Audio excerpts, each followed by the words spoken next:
I think that idea needs to be wiped from your mind because someone always knows.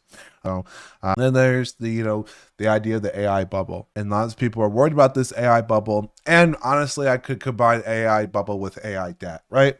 So that you can see the companies that are taking on the biggest debt commitments are getting beaten down the most during this time period. Oracle just also saw outfunding more funding on Friday and got approved for it, another $16 billion in debt. And there's lots of concerns that these companies will not be able to pay off this debt. The bears say this is too much. There's not enough support for it. And these companies are overspending. It's going to be a drag on their future earnings because of all of this. Now, to that end, people are worried about Meta putting some of their debt off their balance sheet using creative financing that I'm not going to cover in detail, but the bears are worried about it because it's similar to what Enron did before Enron blew up.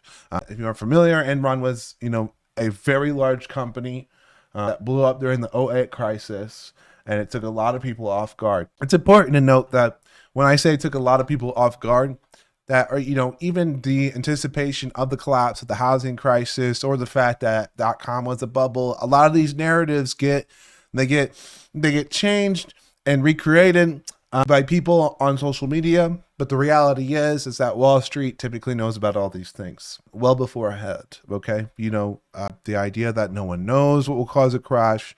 I think that idea needs to be wiped from your mind because someone always knows. And in the age of access, the democratization of information, there is no reason not to be aware of all the risks on the table because the likelihood someone knows is 100%. Someone always knows, and there's probably someone pounding the table about what's going to cause the next crash. And it could be any number of the things that we've been talking about here. So if you enjoyed that clip from my live stream, maybe go check out my free daily newsletter over on Substack. If it sucks, you can unsubscribe later, but it doesn't.